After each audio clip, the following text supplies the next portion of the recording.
Fala galera, tudo beleza? Vamos lá? Nosso curso, dando continuidade ao nosso curso de português, reta final para a Fundação Getúlio Vargas, aqui direto da Liga dos Professores, sob a coordenação do professor Léo Van Holt. O assunto nosso é interpretação e compreensão de texto, modos de organização discursiva, marcas de textualidade, que envolve a coesão, coerência e intertextualidade, ok? Funções de linguagem, atos de comunicação. Esse é o assunto da nossa aula de hoje. Vamos lá, interpretação e compreensão de texto. Então, vamos lá. Para alguns especialistas, a interpretação e compreensão de texto passa por algumas etapas. A primeira etapa é a etapa da decodificação.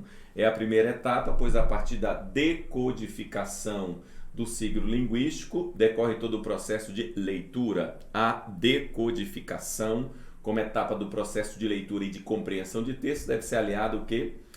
A compreensão, iniciando o processo de apreensão dos significados. Essa é a primeira etapa. Depois nós temos a compreensão, etapa posterior à decodificação, e envolve o que? A captação do tema, do que se trata. O texto fala sobre o que? É um texto narrativo, descritivo, dissertativo. Se for dissertativo, é argumentativo, expositivo, injuntivo, ou seja, instrucional.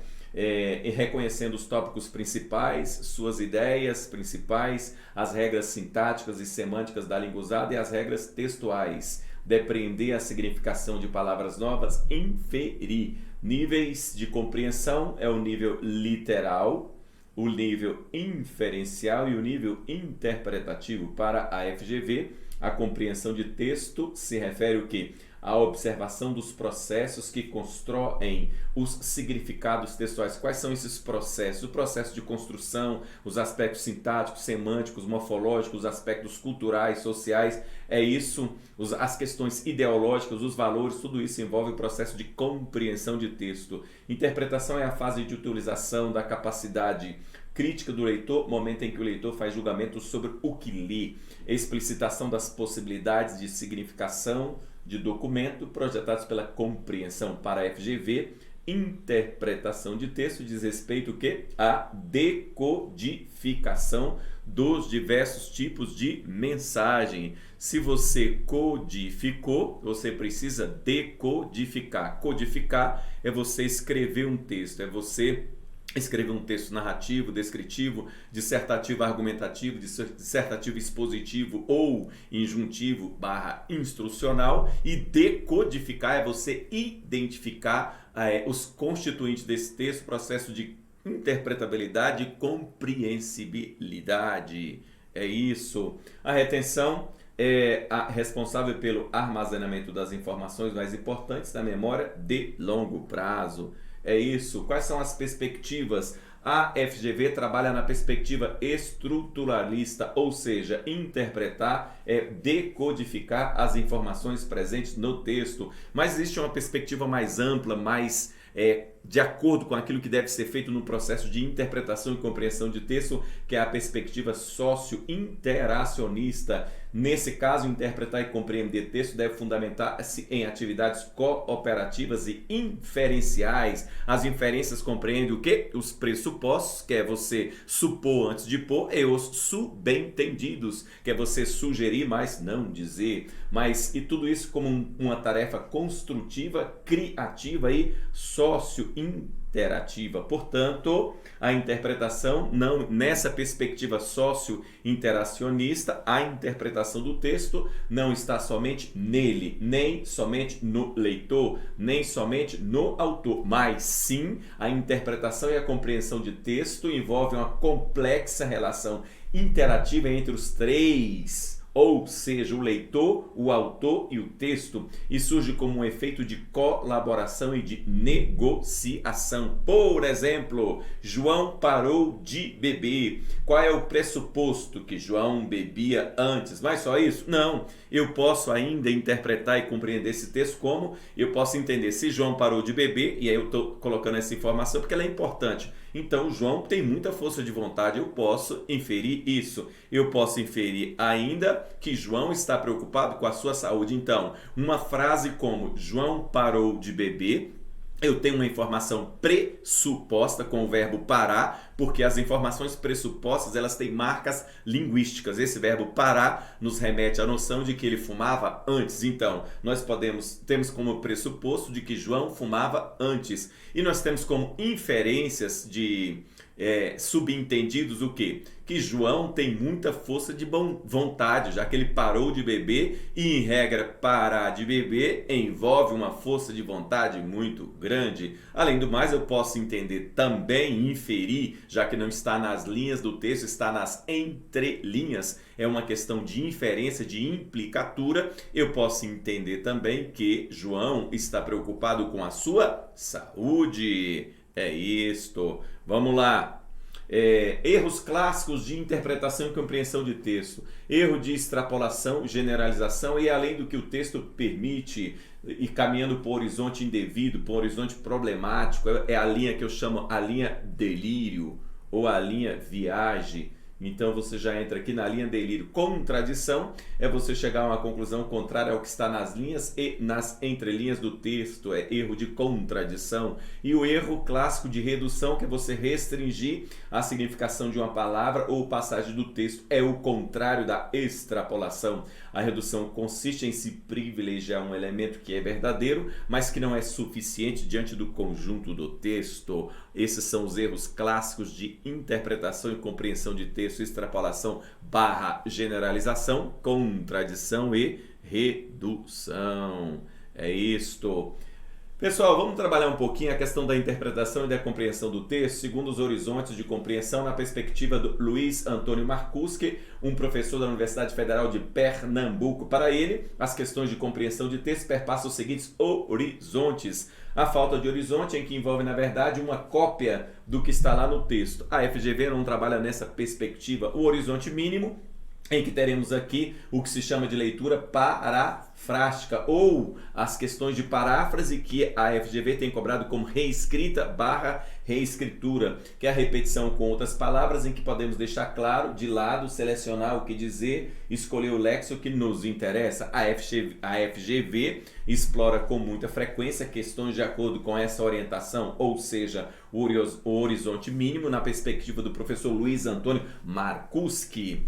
Vamos a um exemplo prático. Hoje, de repente, como num verdadeiro achado, minha tolerância para com os outros sobrou um pouco para mim também. Vamos reescrever esse texto na perspectiva da Fundação Getúlio Vargas, é uma questão real. Vamos lá, hoje, vamos reescrever. Hoje, de repente, repetir. Como num verdadeiro achado, então hoje, de repente, como num verdadeiro achado. Não mudou nada. Minha tolerância para com os outros sobrou um pouco. Pessoal, sobrou de, o que sobra um pouco de alguém. O que na verdade faltou no texto original, na proposta da FGV, foi a preposição de. Então, ele inverteu a ordem. Então, de minha tolerância, colocou a preposição de minha tolerância para com os outros, sobrou um pouco para mim. A preposição que estava faltando, ela foi inserida, o texto está perfeito, não há mudança de sentido, essa é uma reescritura perfeita. Então, o texto original, esse é o horizonte mínimo em que a gente trabalha com a ideia de paráfrase, de reescritura. Hoje, de repente, como num verdadeiro achado, minha tolerância para com os outros sobrou um pouco para mim também. Vamos reescrever? Hoje, de repente, como num verdadeiro achado, de minha tolerância para com os outros, sobrou um pouco para mim também.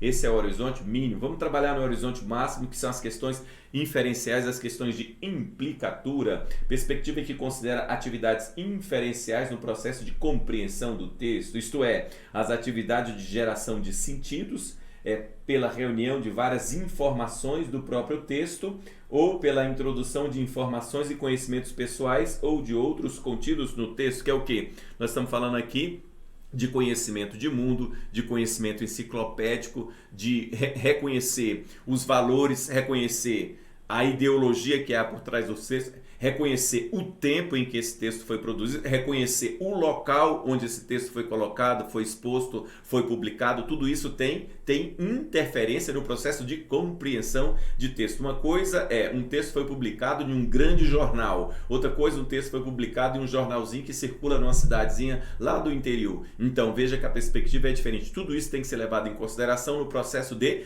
interpretação e compreensão de texto, levando-se em consideração o horizonte máximo, que são os processos o quê? Inferenciais. Ok? Então, as questões referentes a FGV explora com muita frequência questões de acordo com essa orientação.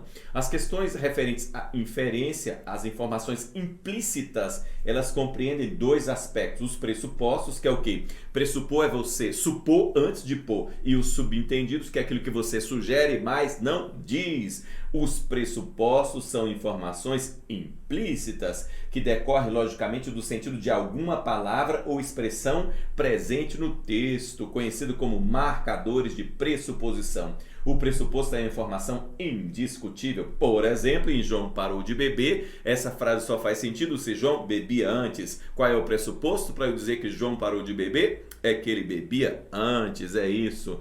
Nós temos... segundo a opinião de analista, o Brasil se tornou um país menos confiável. Esse verbo tornar-se nos remete ao pressuposto de que antes o Brasil não era mais confiável. Olha só, o que importa, na verdade, é saber a diferença entre, não é saber a diferença entre um pressuposto, que é você supor antes de pôr, e um subentendido, que é aquele que você sugere, mas não diz, mas sim reconhecer no texto os conteúdos implícitos de qualquer natureza, seja um pressuposto, seja um subentendido. Subentender é você sugerir, mas não dizer. Por exemplo, eu chego e falo assim: nossa, nessa sala está um calor infernal. Beleza, que bom. Pode ser só uma consideração, mas eu posso também estar querendo sugerir, não estou dizendo.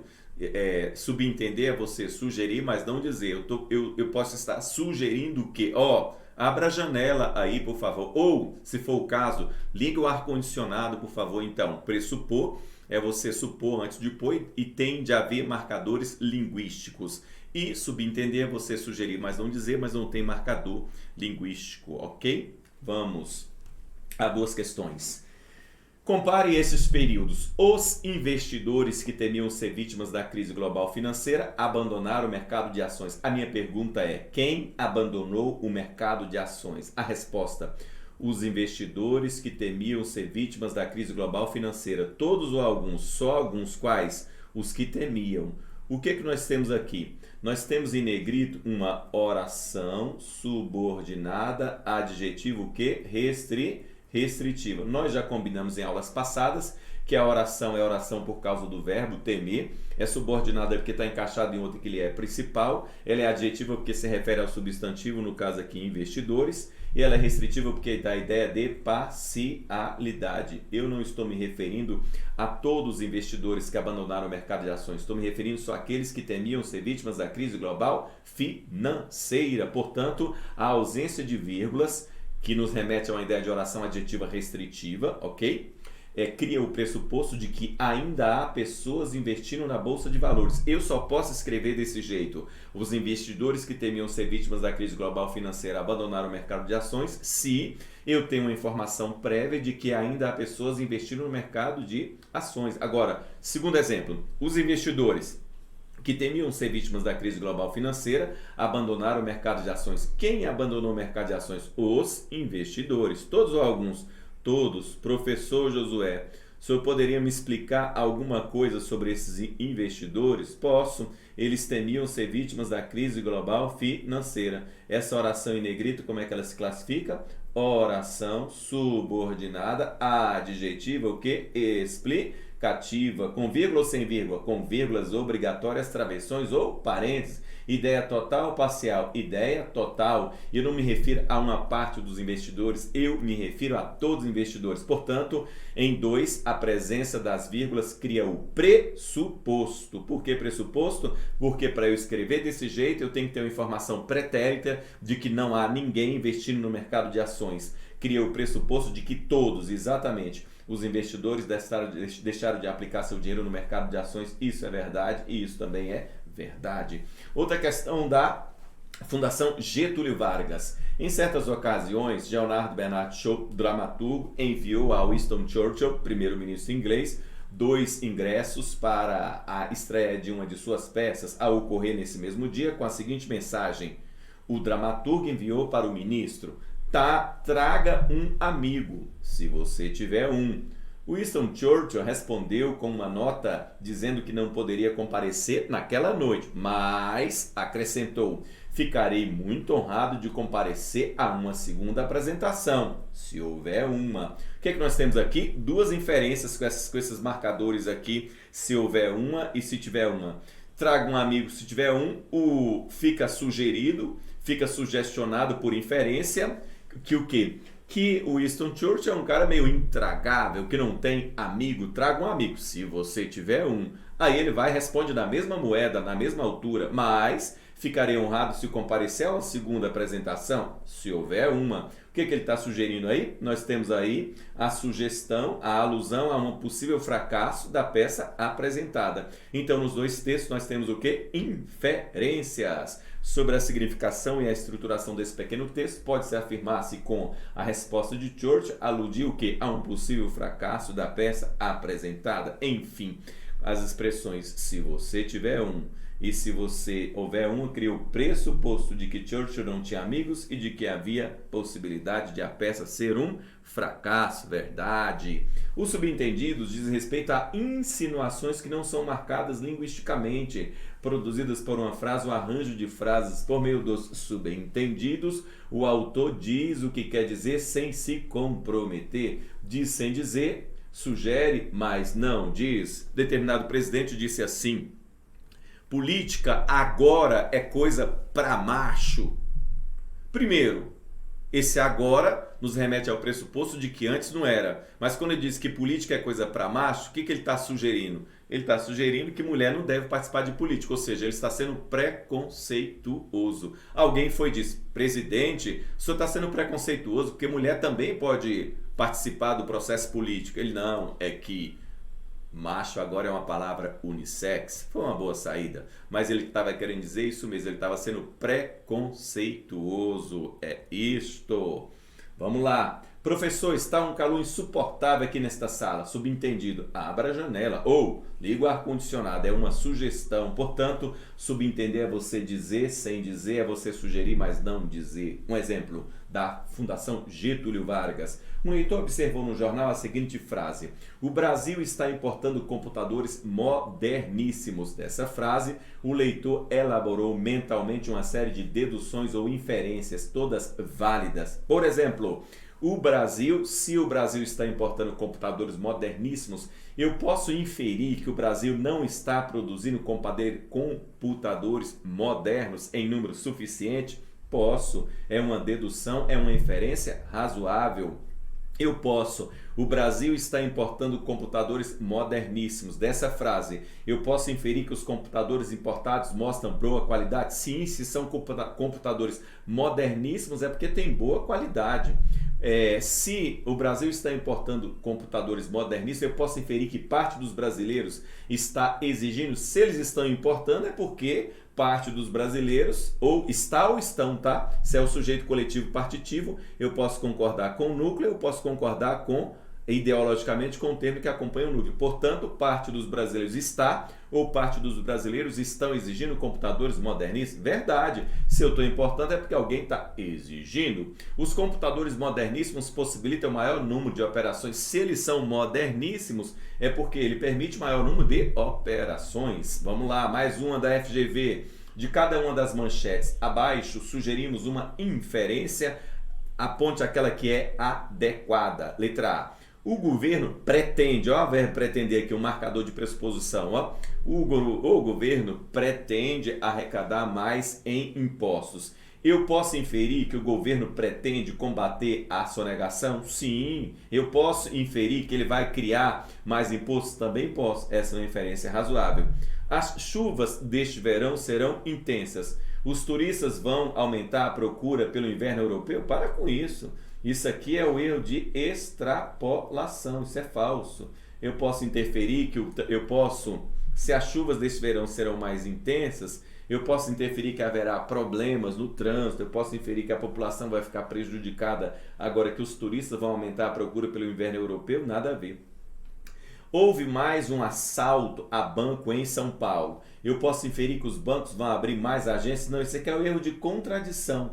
Porque se houve olha aqui, ó, houve mais um assalto em São Paulo, o que nós vamos inferir é que eles vão fechar e não abrir, porque se eles estão assaltando, qual a motivação para ela abrir mais agências? Os viadutos da cidade estão sofrendo corrosão. É urgente a construção de novos viadutos? Não, isso é extrapolação. O que você tem que fazer é consertar o que existe, ou seja, arrumar. As aulas vão chegar ao fim de dezembro. A educação no país vai de um a pior. O que tem a ver isso? Isso aqui é um erro de extrapolação. Na verdade, é até uma generalização absurda. Extrapolação, generalização. Portanto, falso. A única resposta verdadeira é a letra A. Quais são os marcadores de pressuposição? Nós temos as palavras ou adjetivos. Eu achava que a política era a segunda profissão mais antiga do mundo. Hoje eu vejo que ela se parece muito com a primeira. Primeira é porque a política ela foi o quê? Prostituída. Com verbos que indicam permanência, o Estado, tornar-se, permanecer, continuar, transformar, o Estado continua refém dos políticos. Eu estou querendo dizer que esse processo já era antigo, deixou de ser refém dos políticos, ou seja, era, mas não é mais, ficou refém, era e não é mais. O professor passou a frequentar a igreja, ou seja, era uma pessoa que não era religiosa, ok? O verbo passar nos remete a essa ideia. Verbos factivos, que são verbos factivos? Aqueles que revelam um ponto de vista verdadeiro e não uma suposição. O presidente alega, o presidente presume, supõe, pretende que tudo se passe da forma como ele conta. Lamento que a prova tenha sido tão cansativa. É uma palavra de efeito negativo. Certos advérbios. O Brasil está muito mal. Já não quero mais fazer o papel de bobo da corte. É porque antes você fazia o papel de bobo da corte. Política agora é para profissionais. Antes era o quê? Para amadores. Esses são os marcadores de pressuposição. Orações adjetivas restritivas, lembrando a vocês que as restritivas dão ideia de parcialidade e vêm como sem vírgula. Ao passo que as explicativas dão ideia de totalidade e vêm como? Vêm com vírgula, parênteses ou travessões. A elite empresarial que financia a corrupção se beneficia dela. Quem é que se beneficia dela? A elite que financia. Eu sou obrigado a entender que existe uma elite que não financia. O pressuposto é que somente parte da elite empresarial financia a corrupção e dela se beneficia. A elite empresarial, vírgula, que financia a corrupção, vírgula, se beneficia dela. Quem é que se beneficia dela? A elite empresarial. Professor, só pode me explicar alguma coisa? Toda a elite, se ela financia a corrupção. Qual é o pressuposto? É que toda a elite empresarial financia a corrupção e dela se beneficia. Corrija aí, por favor, não é benéfica, é beneficia. Certas conjunções, Collor é um bom rapaz, mas não aceitem atravessadores. Se quiserem o malufista, votem em mim. Paulo Maluf, então candidato à presidência da República, ele estava querendo dizer que ele era um malufista fake news, não era um malufista raiz. Interpretação e compreensão, Josué Alves, JAS. Julga os itens sobre as inferências propostas para cada uma das frases abaixo. As chuvas de janeiro pretendem ser violentas. Eu posso inferir que a cidade vai ficar alagada? Sim. Se as chuvas de janeiro prometem ser violentas, então eu posso inferir que a cidade vai ficar alagada. Eu posso inferir que as autoridades devem tomar as providências para impedir as perturbações da vida normal da cidade? Também. Essas duas inferências são razoabilíssimas. O governo pretende arrecadar mais este ano em impostos. Eu posso inferir que ele vai combater a corrupção? Posso. Eu posso inferir que o governo está castigando o povo com aumento de impostos? Pessoal, não importa se você concorda ou não concorda, o que importa é o que está escrito. Se o governo pretende arrecadar mais este ano em impostos, é porque ele vai combater a corrupção, é uma inferência razoável, e ele está castigando o povo com aumento de impostos. Verdade, verdade. Mais uma tentativa de fuga de presa em São Paulo. Posso inferir mais uma tentativa. Se foi uma tentativa, é porque ela foi frustrada. A estrutura carcerária no país está falida? Não, isso é falso. Josué, professor Josué, mas eu sei que está falida. Eu também sei que está, mas não é isso que a frase está dizendo, ou melhor, sugerindo. Mais uma tentativa é porque os presídios são bons. A Polícia de Segurança de São Paulo é pior do que a de outro estado? Não, de forma alguma, pior não. Se lá houve mais uma tentativa, não houve êxito na fuga, é porque a Polícia de Segurança é melhor do que a dos outros estados, e não pior, se fosse para inferir, lógico. Então aqui é falso e falso. Os pilares da Ponte Rio-Niterói estão sofrendo corrosão? Posso inferir que é necessária intervenção em relação às reais condições da Ponte Niterói? Perfeito. Eu posso inferir que o governo deve tomar providências para impedir que uma tragédia com os usuários da Ponte Rio-Niterói? Também. As aulas chegaram ao fim este ano. Posso inferir que o trânsito vai melhorar? Posso, porque as aulas em regra provocam o quê? Congestionamento. As praias vão passar a ficar cheias de estudantes também, porque a época de férias é a época em que as pessoas viajam, em regra, para as praias.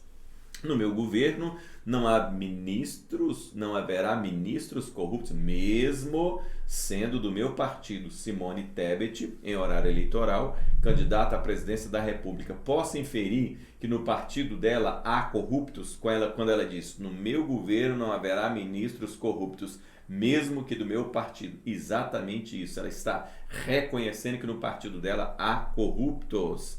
Se a Receita Federal passar a fiscalizar com eficiência, até os empresários vão acabar pagando impostos. Olha essa história do passar e do até, que são os marcadores de pressuposição. Se ela vai passar é porque ela antes não fazia isso. Então nós estamos falando aqui que a Receita Federal não tem sido o quê? Eficiente. Essa afirmação, essa inferência é boa. E outra coisa, se até os empresários vão acabar pagando imposto, é porque eles não pagavam, eles não costumam pagar imposto. Essa inferência também ela é razoável. É isso. Vamos lá, mais uma questão da FGV. Para que as frases abaixo façam sentido, o leitor deve colaborar com alguma inferência. A frase em que a inferência ela é adequada, ou seja, ela confere o que é o texto, qual é? Coerência. Existe uma coerência lógica nessa inferência. As únicas pessoas normais são aquelas que você não conhece bem. Inferência. Todas as pessoas são anormais? Presta atenção nessa frase. As únicas pessoas normais são aquelas que você não conhece bem. Todas as pessoas são anormais? Posso inferir isso? Pessoal, presta atenção nessa frase. Todas as pessoas, as únicas pessoas normais são aquelas que você não conhece bem. Significa dizer o quê? Quando você passa a conhecer uma pessoa bem, você chega à conclusão que essa pessoa não é uma pessoa normal, ou seja, que ela é uma pessoa anormal. Qualquer pessoa, qualquer, que você passar a conhecer bem, você vai chegar à conclusão que ela é uma pessoa anormal. De maneira que todas as pessoas são anormais. Elas só não são anormais se você não conhece bem. Mas se você conhece bem, você vai chegar à conclusão que todas as pessoas são o quê? Anormais. É uma inferência forte? É. Mas ela é verdadeira? Ela é verdadeira. Então, as únicas pessoas normais são aquelas que você não conhece bem. Se você passa a conhecer todas as pessoas, ou qualquer pessoa, você vai chegar à conclusão que ela é anormal. Portanto, eu posso inferir que todas as pessoas são anormais. Essa é uma inferência razoável. A psiquiatria é o psiquiatra é a primeira pessoa com quem você deve falar depois que começar a falar sozinho. Você vai começar a falar depois que começar a falar sozinho. Eu posso inferir que os psiquiatras, eles são ao mesmo tempo médicos e loucos. Isso é extrapolação. Só porque você vai procurar um psiquiatra, o psiquiatra é a primeira pessoa com quem você deve falar, depois começar a falar sozinho. Na verdade, o que você está dizendo é, se você começar a falar sozinho, procure um especialista. Quem é o especialista? O psiquiatra, que trata dos loucos, mas ele não é louco. Claro que eu não posso inferir isso. Então, isso é erro de extrapolação. Falso. Se você está tentando me deixar louco, chegou tarde. Eu já sou louco, é isso que está dizendo. Chegou tarde é porque perdeu tempo. Eu ficarei louco de qualquer modo? Não. Se você está tentando me deixar louco, chegou tarde. Ou seja, eu já sou louco, eu não vou ficar louco. O erro é esse. Então essa inferência aqui também é errada. Antes eu era vaidoso, agora eu sou perfeito. Eu era vaidoso, saí da vaidade para a perfeição, que houve uma gradação. Todas as pessoas podem superar seus defeitos? Não, não é isso que o texto está querendo dizer, ok? Então essa afirmação é falsa. É melhor morrer de pé do que viver de joelhos. Inferência. As doenças graves levam o melhor de nossa vida. Essa é a linha delírio. Completamente fora de lógica. Ok? Questão próxima. Ainda interpretação de acordo com os horizontes de compreensão do professor Luiz Marcuski. Observe a frase de um grande romancista inglês, Chesterton. Não foi o mundo que piorou. As coberturas jornalistas é que melhoraram muito. Não foi o mundo que piorou. Então eu já sei, o mundo não piorou. O mundo é o mesmo. As coberturas jornalistas melhoram. Esse aqui é uma partícula expletiva ou de realce, tá? E como partícula expletiva ou de realce, ela é o quê? Ela é inanalisável.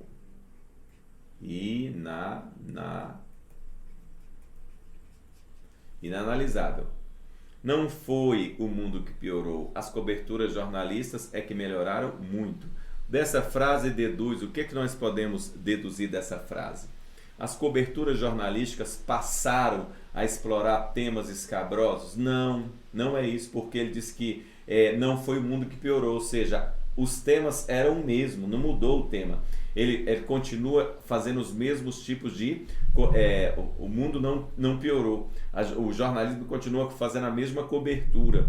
O número de ocorrências de criminosos aumentou consideravelmente? Não. O mundo não piorou. Tá aqui, ó. Se você marcar isso aqui é erro de extrapolação. Isso aqui é erro de extrapolação. O mundo piorou menos do que se propaga? Não, não foi o mundo que piorou. O mundo não piorou. Esse aqui é o erro de contradição. Está dizendo que o mundo piorou quando o texto está dizendo que o mundo não piorou. Então isso é falso.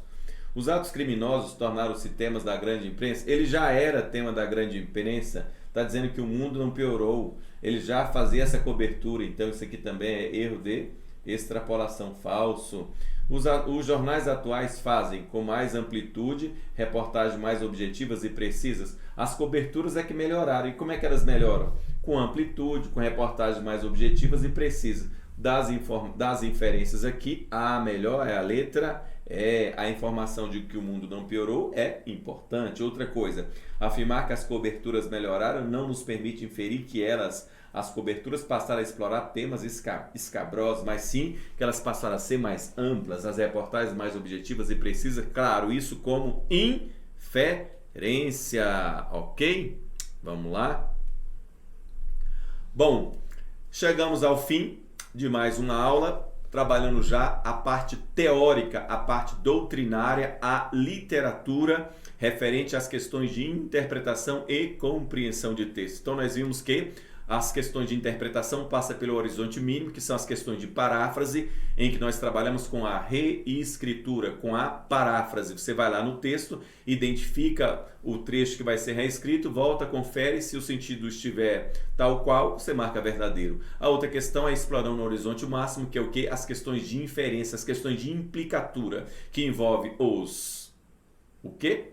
Envolve os pressupostos, que é supor antes de pôr, com a marca linguística definida, e os subentendidos, que é aquilo que você sugere, mas não diz, ok? E nós vimos aí os marcadores de pressuposição, porque nós precisamos identificar isso no texto para acertarmos as questões de inferência, ok? É isso aí, pessoal. Estamos caminhando bem agora já na parte doutrinária e resolvendo as questões de maneira prática, uma teoria e uma questão, e já revisando com vocês o conteúdo visto anteriormente. É isso aí, pessoal. Espero por vocês no próximo encontro. Até lá. Aguardo vocês no próximo encontro e até lá. Eu voltei porque eu não estava aparecendo na tela, só para que você me veja. É isso aí, pessoal. Beijo grande. Até mais.